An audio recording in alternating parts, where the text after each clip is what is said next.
Peter's on the phone. Hold on. Sorry, I'm late. Wrapping up some business. Good afternoon. The President this morning met with General McMaster.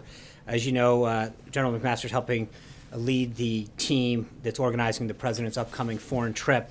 And this week, the President has been focused on meeting with the team, getting ready for the various stops that he'll be making and meetings that he's going to be having. During his many conversations with world leaders, the President has seen a great desire for America to re-engage and be a leader once again in helping solve the world's complex problems.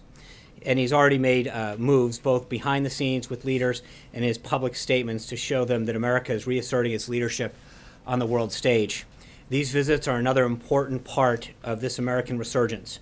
While on the trip, the President will further our strategic objectives in the region, creating new opportunities that will strengthen the United States and our allies while weakening our enemies. I know many of you are interested in the logistical aspects of this trip, and we'll be trying to have further briefings throughout the week on those aspects of the trip as soon as we can, so stay tuned. Also on the subject of foreign visits, I'd like to announce that the President has invited the Crown Prince of the United Arab Emirates to visit the White House on May 15th. And the Crown Prince has accepted.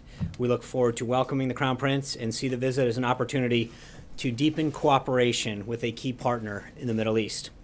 Moving on to domestic matters, the Vice President spent his morning today on Capitol Hill. He met privately with Majority Leader McConnell and also had individual meetings with other senators. The discussions focused primarily on the path forward for the American Health Care Act in the Senate and how the administration can work with Congress to craft a tax reform bill that follows the President's priorities: simplification, providing tax relief to the American families and individuals, and stimulating the economy. The Vice President also attended the weekly Senate Republican Policy Lunch. Later this afternoon, the Vice President will be joined by Second Lady Karen Pence, General McMaster, and Ivanka Trump to welcome more than 150 military families of all branches of service for a reception at the White House. The event recognizes National Military Appreciation Month and National Military Spouse Appreciation Day, which takes place this Friday. The President's cabinet is busy inside and out of the Beltway, speaking on the administration's agenda with local officials and key stakeholders. Secretary of Health and Human Services Dr. Tom Price is in Michigan and West Virginia today, where he will hear from those on the front lines of the fight against the opioid epidemic. Also today, the Justice Department announced that Attorney General will be speaking on opioids on Thursday at a Drug Enforcement Administration 360 Heroin and Opioid Response Summit in Charleston, South Carolina. The DEA's 360 strategy is designed to help cities and surrounding regions deal with the heroin and prescription drug abuse epidemic and the violent crime associated with it. This day-long event, sponsored by the DEA, Anti-Drug Coalitions of America, and the University of Charleston School of Pharmacy, will bring together stakeholders and professionals working in law enforcement, prevention, education, treatment, recovery, healthcare, and emergency response. In Washington, Secretary of Commerce Ross is speaking this afternoon at the 47th Conference of the Americas, which is taking place at the State Department. The event brings together administration officials, distinguished leaders from across the region to focus on major policy issues affecting the hemisphere. Also at the State Department this morning, Secretary Tillerson participated in a signing ceremony for the United States-Georgia General Security of Information Agreement with the Prime Minister of Georgia, a major milestone in security cooperation between our two countries. The President was also pleased to see several top administration officials recently move through the Senate. Last night, Heather Wilson was confirmed to be Secretary of the Air Force, and Governor Branstad was approved by the Senate Foreign Relations Committee to be ambassador to China and is moving on for a vote on the floor of the Senate. The President also looks forward to seeing Dr. Scott Gottlieb confirmed by the full Senate to serve as Commissioner of the Food and Drug Administration later today. Finally, with regard to the Paris Climate Agreement, the President has been meeting with his team for quite a while on this matter, and he will not be making an announcement regarding that agreement until after he returns from the G7. With that, I'd be glad to take your questions. Caitlin. Thank you, Sean. We got two questions for you today. The first one is, why did the President wait 18 days to fire Mike Flynn after the White House was informed of his conduct and warned that he was a potential target for Russian blackmail? Because you realize the timing of this makes a lot of people think that he wouldn't have been fired if the story had not come out in the media. Well, I think, first of all, let's look at the timeline. Sally Yates came here on the 26th of January. Then she informed the counsel's office that there were materials that were relevant to the situation. It wasn't until about 7 days later that they had access to those documents. After that time, they did what you should do, frankly, is an element of due process, reviewing the situation. They informed the president right away after they were informed of her giving us a heads up, and ultimately the president made the right decision. But I guess the question, or the point that I would put back on you is, somebody came over, gave us a heads up on a situation, told us there were materials. We were provided those materials 7 days later, reviewed those materials, underwent a process of reviewing the situation, and ultimately the president made a decision, and it was the right one. So I think that the process worked, frankly, when you think of the time in which we had the information to make the decision that the president made. Well, you're saying the president stands by that decision and he made the right decision, but why does he continue to defend Mike Flynn? Well, I don't think it's not a question of defending Mike Flynn or not. Hold on. It's a witch hunt, and he should seek immunity. Right. I think Mike Flynn is somebody who honorably served our country in uniform for over 30 years. And I think, as he's noted, Lieutenant General Flynn was asked for his resignation because he misled the vice president. But beyond that, I think he did have an honorable career. He served with distinction in uniform for over 30 years, and the president does not want to smear a good man. What was his role at the White House in those 18 days? Was he still fulfilling his normal national security advisor duties? Yeah, I'm not going to get back into it. I will say, as I mentioned, the time. Do you think it's worrisome that he was still doing that when he was a potential target of Russian blackmail? Can I just, one thing that I think is important to note is let's look at, again, how this came down. Someone who is not exactly a supporter of the president's agenda, who a couple days after this first conversation took place refused to uphold a lawful order of the president's, who's not exactly someone that was excited about President Trump taking office or his agenda. She had been, hold on, Caitlin, hold on, no, Caitlin, let me answer the question. She had come here, given a heads up, told us there were materials, and at the same time we did what we should do. Just because someone comes in and gives you a heads up about something and says, I want to share some information, it doesn't mean that you immediately jump the gun and go take an action. I think if you flip this scenario and say, what if we had just dismissed somebody because a political opponent of the president had made an utterance, you would argue that it was pretty irrational to act in that manner. We did what we were supposed to do. The president made ultimately the right decision, and I think he was proven that How was she a political opponent of the president? she was. She's the acting attorney general that he kept appointed on. by the Obama administration and a strong supporter of Clinton. So that's now, I think, number 4. So, Jim. Thank you, Sean. Are the canceled meetings a sign the president is vacillating on the Paris Accord and undecided whether to remain in the agreement or withdraw from it? No, I think it's simply a sign that the president wants to continue to meet with his team, develop meet with not just the economic piece, but his environmental team, and come to a decision on what's the best interest of the United States using the expertise that surrounds him. Well, okay, Mara. John, does the president want to win the war in Afghanistan? Yes. What would winning mean to him? I think reducing the threat, especially when it comes to ISIS and the Taliban. Reducing the threat. Well, I mean, minimizing, eliminating, but obviously, in the best case scenario, we want Major. I'm going to answer Mara's question. I think the answer is that we want to eliminate the threats that are against our national security and pose a threat to our citizens, our allies. So we need to fully eliminate any threat around the globe, frankly, not just in Afghanistan, that poses a threat to our people and our allies. I just have a question as he considers what to do next and if he wants to commit more troops. At one point we had 100,000 troops there and we didn't eliminate the threat. Why would 15,000 do the trick if 100,000 did before? Well, I think that's a very Washington question, meaning just because you spend more, throw more people, doesn't mean you're doing it in the most effective way. I think one of the things that he has asked his national security team to do is to actually rethink the strategy. What are we doing to achieve the goals that you were asking about? How do we actually, how do we win? How do we eliminate the threat? And I think doing that isn't just a question of throwing money or people, but looking at the mission and the strategy, and that's what the team has been doing holistically, not just in Afghanistan, but the total beyond Afghanistan. It's also the way that he's asking them to look at the threat that ISIS poses. Will he explain this to the American people, or will be this something coming out we'll of the see. Pentagon? I mean, I don't want to get in front of. I don't know how he's going to do that. but we'll wait and see and go from there. John. Thanks a lot, Sean. A question about the president's policy concerning Syria. This morning we learned from the Pentagon that the president has approved a plan to directly arm Syrian Kurds against ISIS. Has the president discussed this plan with the leader of Turkey, and what was the reaction from Turkey? I don't know if he's addressed this to the president yet. I do know that yesterday the president authorized the Department of Defense to equip Kurdish elements of the Syrian Democratic Forces as necessary to ensure a clear victory over ISIS in Raqqa, Syria. The SDF, partnered with enabling support from U.S. and coalition forces, are the only force on the ground that successfully seize Raqqa in the near future. We're keenly aware of the security concerns of our coalition partners in Turkey.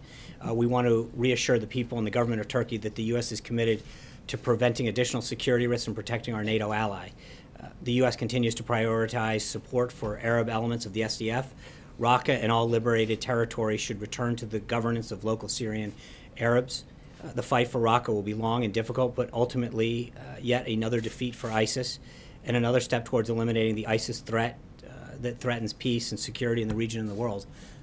The Secretary of State is meeting today with his counterpart from Russia today, the Foreign Minister of Russia, Sergei Lavrov. Mm-hmm. Are you expecting any deliverables from that particular meeting? I think we'll have a readout when that's done. Olivia. Thanks, Sean. I got two for you. First, do you expect the Afghan review and the ISIS review to be done by the time the president heads to Saudi Arabia?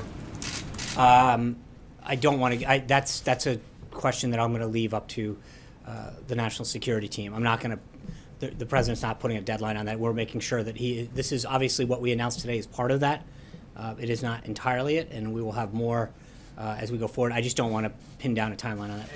One more. In this briefing, you've talked about the president's desire to, quote, fully eliminate any threat around the globe to U.S. interests. You've talked about the United States wanting to re-engage and be a leader once again and reasserting its leadership on the world stage. Some of the president's supporters are going to hear in those comments maybe a bad omen about the president changing his mind and becoming more interventionist.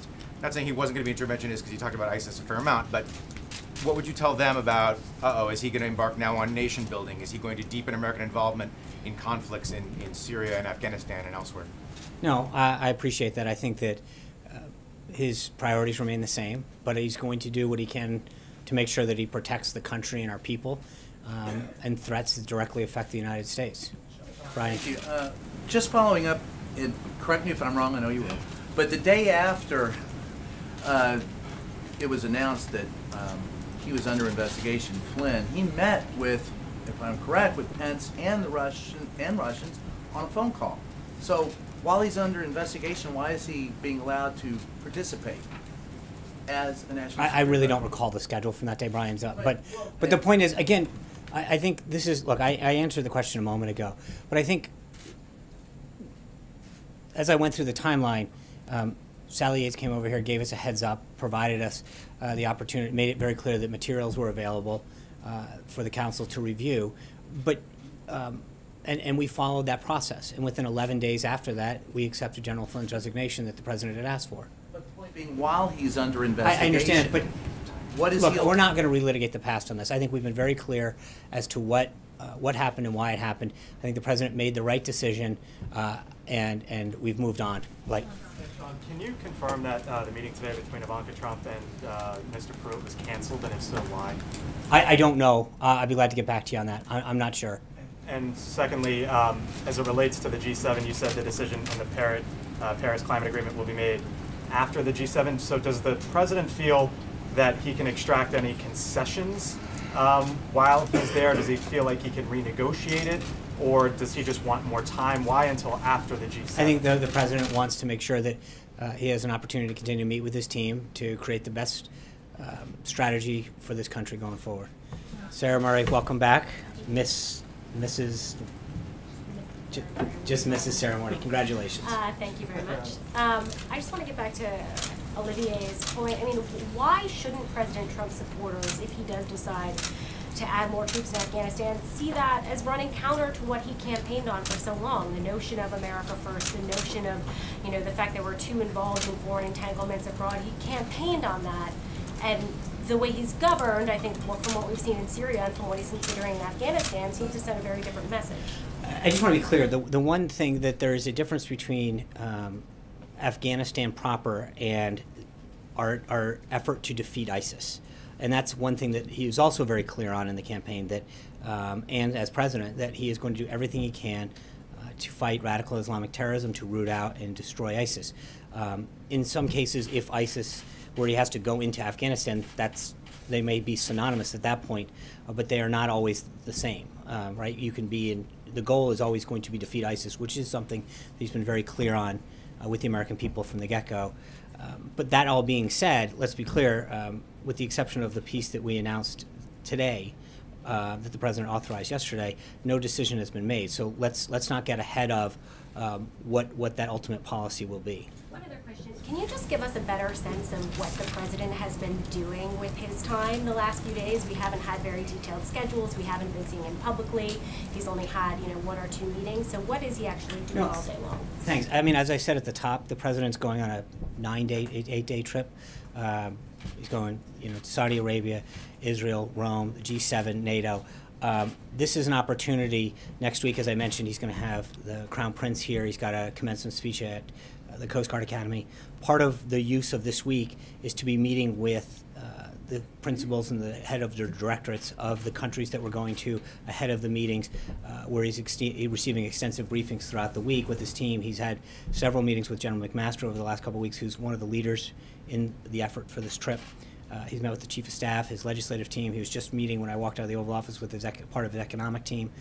So this is an opportunity for him to get ahead of this first really long foreign trip, to make sure that he is on a whole host of issues, whether it's ISIS, whether it's our economic issues or trade issues, to make sure that we go in there, strengthen our relationships, but also make sure that we put America's priorities first.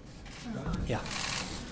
President Trump tweeted yesterday that the story of possible collusion between his campaign and Russia is a hoax, and he questioned when this taxpayer-funded charade would end.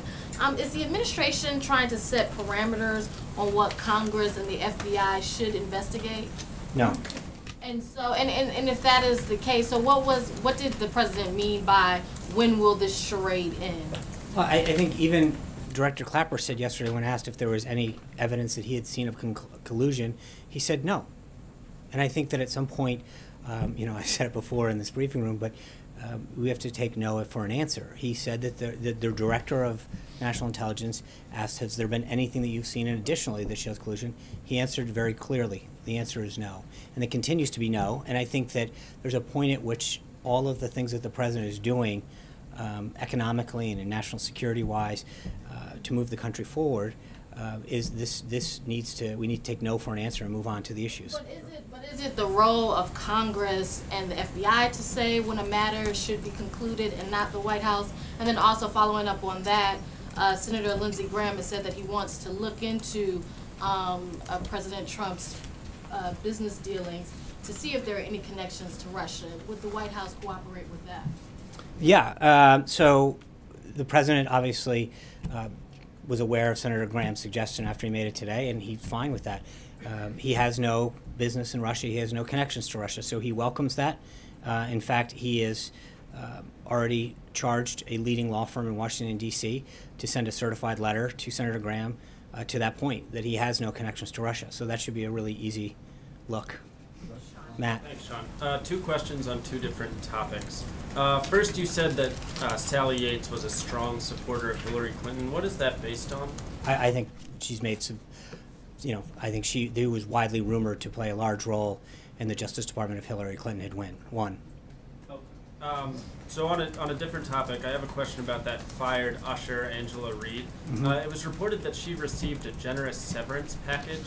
I'm wondering, how do you give a substantial severance package to a government employee? I don't know. I'd be glad to get back to you on that. Anita. Yesterday we learned that, or Sally Yates had said that she learned of the first immigration order, the travel ban, by reading the newspaper. And I'm wondering why the acting attorney general wasn't privy to that. Was that because she was a Obama appointee, Clinton supporter? Why was the acting attorney general not notified? And she had just met that same day that it was signed with Don McCain. And so he could have mentioned as well.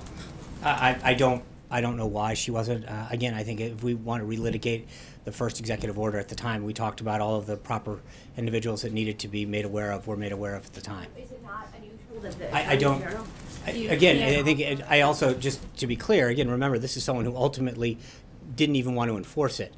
So to prove, I mean, to suggest that somehow. Oh, she wanted to enforce it until she knew. I understand that, but I think ultimately we were proven right about who needed to be in the loop on that, because she ultimately chose to disregard the president's lawful order. It was on purpose, though. Is what No, you're I saying. didn't say that. Please don't. I did not say that. What I'm saying is that we discussed at the time of the executive order being signed back in January the process by which that was followed. The appropriate people then were in the loop on that. Sarah. Yesterday in her testimony, Sally Yates said that she arranged for White House counsel to view the evidence against General Flynn at the DOJ, but she wasn't around to see if that happened. You said that took place 7 days after her initial meeting. Was the evidence against Flynn relayed to the president at that time, or did the president learn about the allegations against Flynn through the media 18 days later? So following the meeting, the White House counsel immediately informed the president and senior White House personnel when she first came here. Late on Friday, the 27th, Yates and the White House counsel met again to discuss certain issues that she had left unclear at the time. And then the president, as you know, fired her on the 30th of January after she refused to enforce the president's legal executive order, contrary to the advice of career DOJ officials at the time, who had told her that this was legal. She overrode them, didn't do this. The White House didn't get access to that underlying evidence described by Ms. Yates until Thursday, February 2nd, which is a week after Ms. Yates first met with the White House counsel. And then that's when I think the full sort of review began, once they had access to that information. Was the president informed at that time? I know he was informed at the front end of what she had told him, and the council had informed them that they were going to then seek the information that she said was available to them. Hallie. Two different topics for you. I want to follow up on what a couple of folks have already mentioned here. You've described in this briefing what Sally Yates did as a heads up with Don McGahn. She has testified she came to the White House twice in person to meet with Don McGahn on the 26th and the 27th to do more, she says, than simply offer to provide material. She says she encouraged the White House to act and expressed real concern about Mike Flynn being compromised by the Russians. On the 28th, Saturday, Mike Flynn sat in on that Oval Office phone call with President Putin. Was that the right call? Again, I think what you have is somebody who was an Obama appointee coming in and saying, I'm giving, I get it, but at that moment, sure, you have someone who you have to wonder why they're telling you something, to the point where they had to come back a second time because what they were saying was unclear. So let me follow up on that, because and before I get to the second topic, you said it was widely rumored that she wanted to be a part of the Clinton White House potentially. And so that makes you negate her coming to No, I'm not, I guess my point is that somebody who is not, who clearly showed by the fact that career DOJ attorneys told her that the president's lawful order, that she should sign the president's lawful order, and then chose not to do it, was clear. I get it, but that vindicates the president's point, that this was not somebody who was looking out. I think my point is that we were correct in the assumptions that we made at the time. Trey. Yeah, my second topic for you, though, is just on health care. Yeah. Is the White House asking Senate leadership to put more women on the working group? I'm not aware of that. Trey. White House like to see that? I think the more voices that we can put on a panel to help get this done, the better. So to the extent I'm not going to tell Leader McConnell, or the White House is not going to tell him how to conduct a panel, but at the same time, I think that any voices that can be constructive in getting a more patient-centric healthcare system put together, would be welcome. But that's not our call to make. Trey. Thanks, Sean. There's been a number of conversations in Washington this week about the relationship between H.R. McMaster and the president. How does President Trump characterize his relationship with his national security advisor? Excellent. Another follow-up question very Yeah. quickly on Flynn. You've spoken from the podium before about the president asking Michael Flynn to resign as a result of him misleading the vice president. We've learned a lot about Michael Flynn this week and potential investigations, and we know actual investigations into his actions before coming here to the White House. Was this at all considered in the president's decision to ask him to resign? I think you can only, you can only accept someone's resignation once. So he asked for it, he got it, and so to go back and relitigate isn't really something that makes a ton of sense. He got it, he asked for it, he got it the first time. I don't think you go back and continue to say, would I have asked for it here, here, and here? He did what he did the first time, he was right, and he got it. Amen. Thanks, Sean. Can you just be clear on the 18 days? Did the White House put any security restrictions on Mike Flynn at all during that period of time? Was he limited in terms of his access to classified information, national secrets, or decision-making in any way? I'm not aware of any. Was that a mistake in retrospect? I can't, it doesn't, the decision that we made was the right one. The president made a decision, he stands by it. Jenna. So I just want to go over this timeline again. You have Yates coming to the White House on January 26th and the 27th. You then have McGahn going to the DOJ on February 2nd to see those documents. But it's not until February 13th that Flynn actually resigns. Well, tell us what happened between, you got this warning, you then saw documents that backed up that warning, and then you have 11 days that pass. What was happening in those 11 days? I think if you go back in time and look at what we talked about at the time, there were several conversations that occurred with General Flynn between the Chief of Staff, the General Counsel, the Vice President, that all occurred then. Look, when you think about the scope of time that actually occurred, those 11 days, to make sure that we did the right thing is important. And we ultimately did, and that's what's important when you think of this. And when you look at this compared to other instances, the idea that in 11 days a review was conducted, the president acted decisively, I think that's actually shows that the system worked properly. John. Are you guys disputing at all how Yates describes those conversations on the 26th and 27th?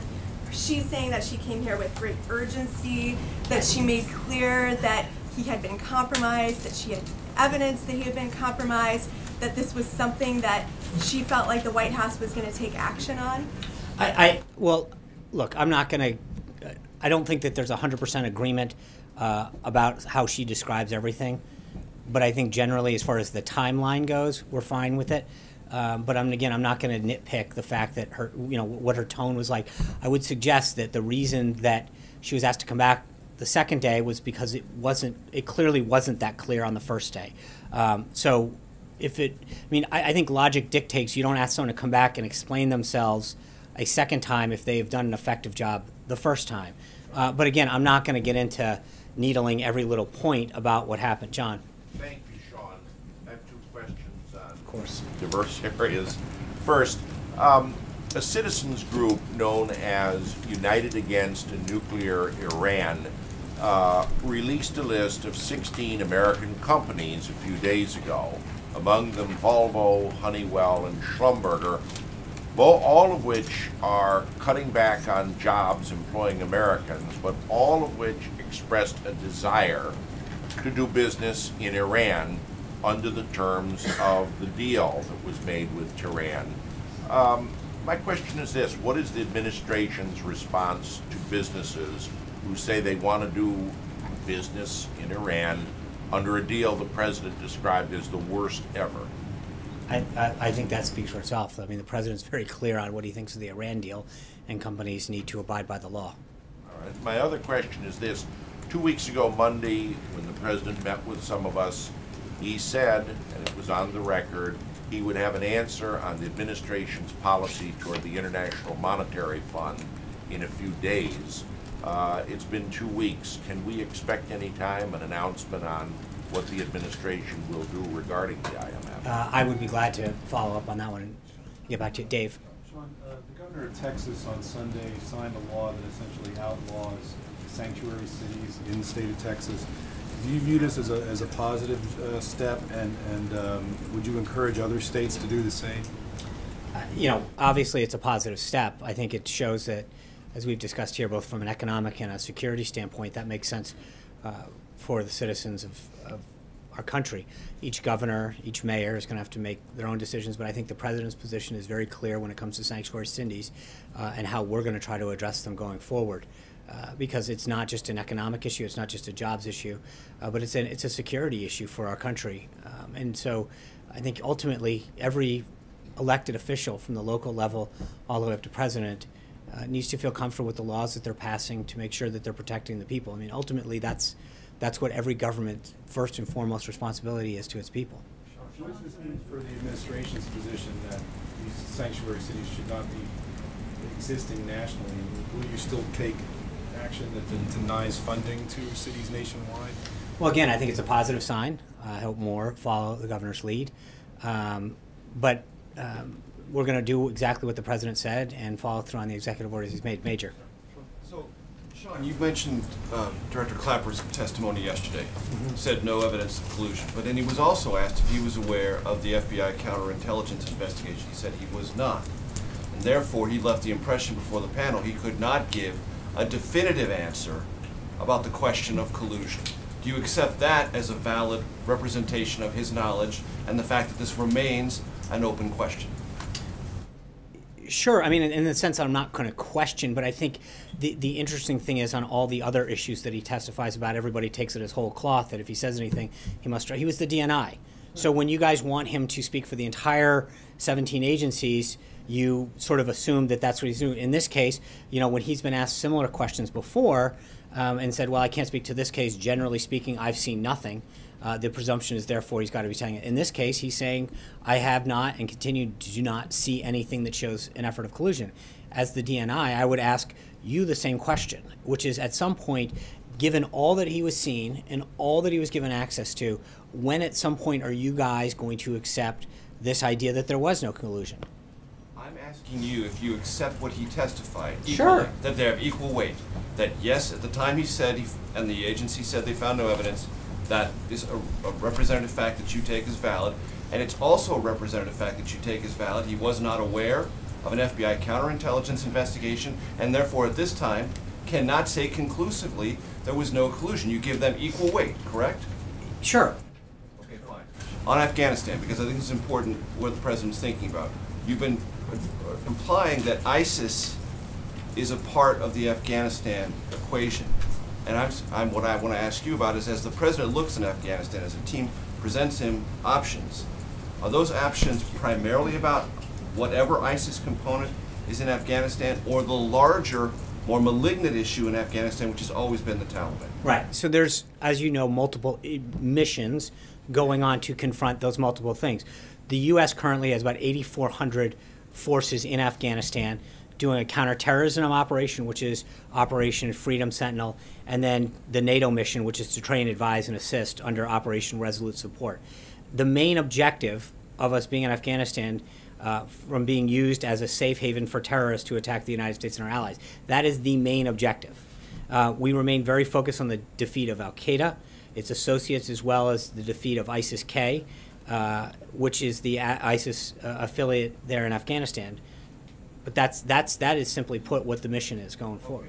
And when you suggest that it's a Washington question to ask if 15,000 can do a better job than 100,000, are you suggesting that the ideas the president is being presented with are so original and out of the box that 15,000 troops can achieve what 100,000 deployed very shortly after 9/11 could not achieve? No, I'm just suggesting that I think fully refining the mission, what we're seeking to achieve, and that goes back to what Mara was saying.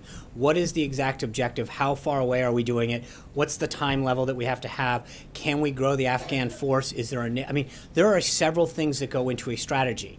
And I think the idea of just saying, can we throw X number at it, is not the way that the president's looking at these options. He's trying to figure out, walk back from a goal of defeat, of eliminating this threat, and then tell me how we get there, as opposed to tell me how many troops we need and then what you're going to do with them. I think that there has been in the past, some instances of just figuring, okay, if we add more troops, that'll help solve the problem. The president's asking to re-look at the entire strategy and then figure out what the footprint is in a variety of ways to get there. That is a different look at what the strategy is versus what it had been. And one last thing. You suggested that when Sally Yates refused to enforce the executive order, that vindicated the assumption you had that she might not have been a purely well-motivated government servant bringing over this evidence about Michael Flynn. On the other side of that, after Don McGahn looked at the evidence on February 2nd, was in fact Sally Yates' warning vindicated? I don't know. Was I don't she- know what Don saw, so I'm not privy to that. You told us that led to his firing, so it had to have some legitimacy, right? No, what led to his firing was that he had misled the vice president. But wasn't that information about Again, those I cannot get into, and I don't know, frankly, what was in those Should materials. the country not assume that she was vindicated I by don't- that review of the evidence? No, I don't think they should assume anything. I think facts should guide it. And the bottom line is the president fired him for misleading the vice president. And he was, I just said to you, Major, multiple times, and I said at the time. So to go back, at the time that it happened, and right now, we continue to say that the vice president was misled by General Flynn, and the president asked for his resignation. Full stop. John. Sean, if I could come back to Paris. You It's can. my understanding that the... Let's all go. and one other one after that, too. It's my understanding that the president's initial inclination was to pull out of the Paris Agreement. It suggested as much on the campaign trail.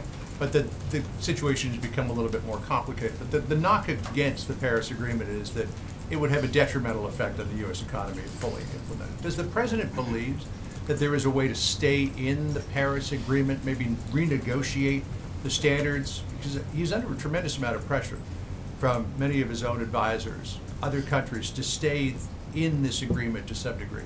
Does he think he can make changes and still stay in it?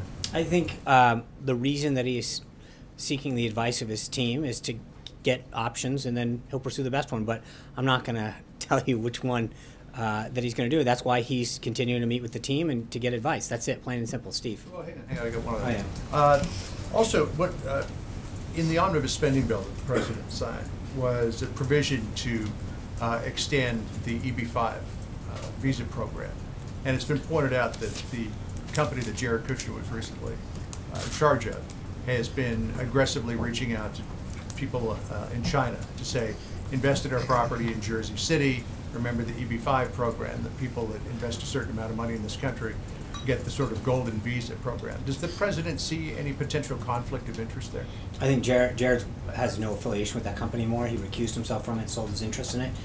So that's a question more for the company itself to ask. So the president doesn't see any potential conflicts here? No, I mean, the Jared did everything that was required to make sure that he recused himself and took all the steps necessary. Steve. Before the briefing, you put out a statement, Sean, that congratulates... Thank you for bringing that up. Right. Yes. Moon, the liberal who ran in South Korea, he had actively campaigned suggesting that the president's idea that South Korea pay its fair share of the THAAD missile system is a bad idea. He wants warmer relations with the North. Do you hope to convince him to change his mind? I think the president looks forward to meeting with him and talking about our shared interests. So I'll wait for that conversation, and I'm sure we'll have a readout for you. Second question. Okay. You did say that the president has an excellent relationship with his national security advisor, but there's been a widely circulating column written by Eli Lake that quotes the president, two sources, saying that his national security advisor is the general undermining my policy. Did the president say that? No, I don't believe he has. I haven't seen him. I was with, I mean, I think when you look at the president's schedule this week, as I just noted to Sarah a little while ago, there's probably no one aside from family members that are spending more time with the president this week. The General McMaster, he values his counsel. He continues to be extremely pleased with his pick and his performance as National Security Advisor, and he has the utmost confidence in him. Tulu. Thank you, Sean. Just a couple more questions on General Flynn. You keep saying that the White House was given a heads up by Sally Yates about what General Flynn had said to the Russians. She described it differently, saying that she told the White House that General Flynn had been compromised by the Russians and was subject to blackmail by the Russians. Is that the position of the White House now, after seeing all the same evidence that Sally Yates saw, that General Flynn was compromised and potentially blackmailed?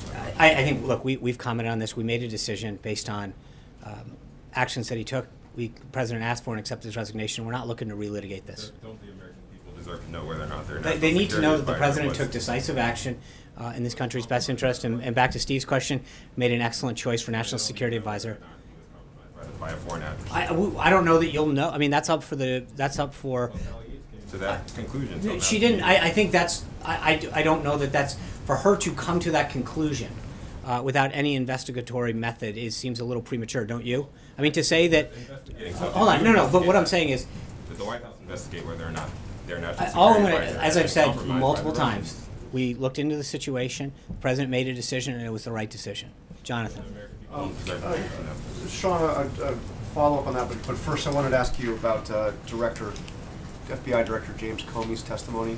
before the Senate, which now apparently it looks like the FBI director gave inaccurate testimony to the Senate. Is the White House concerned that he greatly exaggerated or misstated what kind of contact Huma Abedin had in terms of her emails and sending them to Anthony Weiner?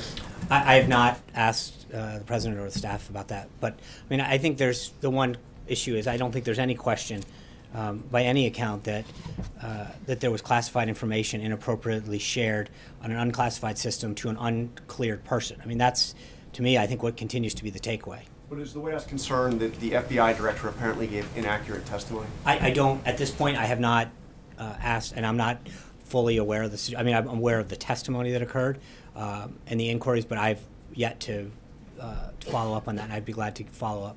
Does the president still have confidence, full confidence in FBI Director James Comey? I have no reason to believe. I haven't asked him, so I have not asked the president since the last time we spoke about this. And the last time you spoke about it, you said he did have confidence, but you're not sure to say that again now? Well, I don't, in light of what you're telling me, I don't want to start speaking on behalf of the president without speaking to him first. And then one follow-up on Flynn. The president, of course, had said that Flynn should ask for immunity before agreeing to testify. Does he still believe that? I think General Flynn should seek the advice of counsel and take their advice with respect to his investigation and the inquiries into his background. But that's a decision for him and his counsel. Thank you guys very much. Have a great day.